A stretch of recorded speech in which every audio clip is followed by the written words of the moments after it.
Bruno Humbeck, bonjour, vous êtes Bonjour. psychopédagogue. Alors évidemment, on est à 2 jours de la rentrée scolaire. Est-ce que cette rentrée scolaire, elle va pas être non plus tout à fait normale, puisqu'à Bruxelles, on garde ce port du masque? Est-ce qu'elle est encore uniquement pour vous sous le signe Alors, du Covid? je vous dis qu'elle doit nécessairement être anormale parce qu'une rentrée scolaire, dans la période où l'on se trouve, elle doit être envisagée autrement que les autres rentrées scolaires parce qu'il est vraiment temps de faire de la pédagogie. Et c'est pour ça qu'elle ne doit pas être normale, pas pour reparler virologie. Hein. La vocation de l'école, c'est pas de s'opposer à un virus. Dans les pays asiatiques, ça fait des années qu'ils font de la pédagogie et ça fait des années qu'on lutte contre les pandémies et les enfants sont habitués à ce qu'il y ait finalement ces précautions sanitaires qui ne doivent pas se doubler d'une précaution pédagogique parce que sinon vous produisez de la désolation. Ce qui est vraiment important, on est à un moment charnière. Il faut éduquer pour mettre au monde les adultes de demain. Or, c'est pas du tout ce qu'on voit pour le moment. Si vous voulez vous en convaincre, prenez le cartable de votre enfant, retournez-le. Il est rempli d'objets qu'il n'utilisera plus, adulte. Il va effectivement falloir actuellement accompagner une mutation accélérée, qui a été accélérée et parfois mal comprise pendant cette période de pandémie. Hein. On va certainement, au cours de notre entretien, reparler d'hybridation, par exemple. La façon dont on a parlé d'hybridation pendant la pandémie a été une vraie catastrophe. Encore maintenant, quand on vous dit, il est possible, et il faut absolument garder le plus possible de présentiel, comme si l'hybridation, c'était renoncer au présentiel. C'est pas du tout ça, l'hybridation. L'hybridation, c'est pas la juxtaposition de deux manières de faire pédagogiques. C'est un produit nouveau qui doit être accompagné, qui doit se faire sans brutalité. Parce que si vous faites la même chose sur un écran que vous faites en classe, vous allez aller dans le mur. Hein. L'hybridation, c'est un produit nouveau. Si vous faites un mulet, c'est pas un demi-cheval ou un demi-âne, c'est un produit nouveau. Et il faut, pour le moment, travailler, et c'est ce que le pacte d'excellence devrait mettre en scène, mais j'ai peur qu'on remette en fait tout ça plus tard, sous prétexte il y a un virus contre lequel on doit s'opposer. Oui, parce que c'est pas du tout repris pour l'instant dans le pacte d'excellence. A priori, cette hybridation, effectivement, comme vous l'avez dit, ça a plutôt été vu comme quelque chose de négatif. Négatif à tel point que, bon, au début, on était dans l'urgence, donc effectivement, on a dû faire face à ça. Est-ce qu'aujourd'hui, les professeurs peuvent tirer quand même des enseignements Alors, positifs de cette hybridation? beaucoup l'ont fait, mais ils doivent être accompagnés. Le problème, c'est il y a une brutalité énorme vis-à-vis du monde de l'enseignement. C'est qu'on leur demande de maîtriser un support, ce qui n'est jamais qu'un support, c'est un média, le support numérique. Quand j'entends, par exemple, qu'on parle de présentiel et de distanciel, nous sommes actuellement en présentiel numérique. Je vous vois, vous me voyez, c'est du présentiel numérique. C'est pas de l'absentiel. Hein. Et donc, il est vraiment important qu'on aide et qu'on soutienne les enseignants dans l'utilisation de ce nouveau média. Pas les laisser se débrouiller, comme on l'a vu, ou de mettre quelques petits tutoriels à leur disposition en leur disant débrouillez-vous avec ça. C'est une mutation complète de l'enseignement. Elle doit être accompagnée dans les pays asiatiques. Je vous parlais des cartables tout à l'heure. Prenez le cartable de petit enfant africain, vous verrez, c'est l'enfant d'avant-hier. Prenez un enfant belge ou français, c'est l'enfant d'hier.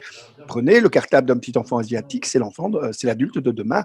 Et là, on arrive dans quelque chose contre lequel l'école ne doit pas s'opposer, mais accompagner. Et ça doit se faire maintenant, alors qu'on arrête de parasiter le débat avec les masques ou pas les masques. C'est pas ça. Vous savez, il y a un élément qui montre très bien pourquoi ça ne fonctionne pas pour le moment, alors que l'ORECA a repris son rythme de croisière. On a repris, en gros, peu importe qu'à Bruxelles, on les fait un peu différent de la Wallonie, vous savez, ce qui bouge sur l'espace va bouger dans le temps. Donc, on aura encore d'autres modifications. On reprend le modèle de l'ORECA. Mais dans l'ORECA, on n'est pas constamment en train de reparler de ce protocole. On vous parle des menus. Et les menus, dans l'enseignement, c'est de la pédagogie. Il est temps de parler des menus, d'arrêter d'être dans cette forme de prudence sanitaire qui donne l'impression qu'on ne peut plus bouger, qu'on ne peut plus avancer et qui finalement tétanise tout le monde. Alors évidemment que j'espère que cette année, le moment de tétanisation étant passé, on va accepter l'idée qu'il y a un virus qui va rester sans doute très longtemps, qui va changer de forme, etc., qu'on y sera confronté socialement, toute la société, et qu'on va arrêter de crisper les débats autour de ces thèmes-là, parce que ça encourage l'inertie, ça permet aux gens qui, pour le moment, doivent prendre des décisions, de les repousser en disant, vous savez, on doit faire face à une pandémie, on contamine tout le monde de l'enseignement avec un discours virologique, ne fût-ce que dans la façon dont on parle des choses. Des gestes barrières, là où pour les enfants, On doit parler de gestes protecteurs. Une barrière pour un enfant, ça veut rien dire. Protéger les autres, se protéger soi-même des risques de contagion. Vous savez, moi j'ai vu un truc magnifique se faire dans une école, hein, où on demande aux enfants de mettre leurs mains dans quelque chose qui colle, et puis ils ont des petites paillettes, et puis on leur dit serrez-vous les mains maintenant, et puis les paillettes évidemment circulent. Et on leur dit maintenant lavez-vous les mains pour ne plus transmettre de paillettes à votre enfant. Mais ça c'est magnifique, c'est de la pédagogie qui permet d'apprendre un geste protecteur. Oui, parce que alors, dans ce que vous dites, comment on peut aussi, par exemple, dédramatiser s'il y a de nouveau une fermeture de classe et qu'on repasse avec du distanciel, comment on explique ça à l'enfant et qu'on dédramatise, et peut-être même à Alors, l'adulte, au professeur, déjà parce qu'on premièrement.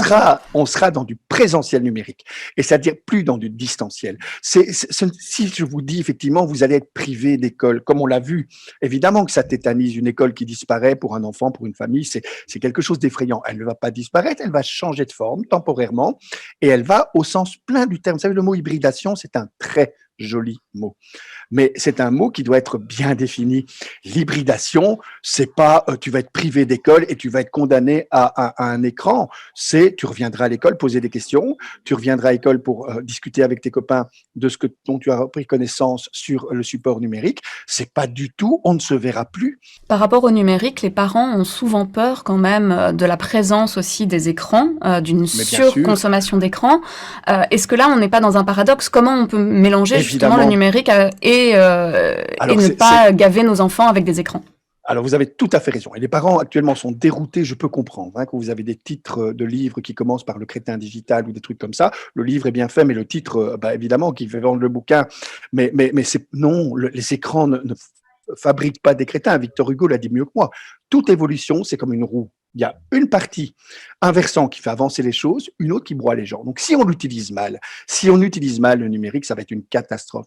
Si on accompagne chacun, effectivement, dans ce développement numérique, en ce compris les parents, pouvoir les accompagner, eh bien, le support numérique n'est pas plus dangereux que l'apparition de l'écriture, et envoyer actuellement un enfant à l'école sans support numérique, c'est comme il y a 15 ans, 20 ans, l'envoyer à l'école sans cartable. Bruno Imbeck, je rappelle que vous êtes psychopédagogue. Merci pour cet entretien et Merci à bonne vous. rentrée à vous.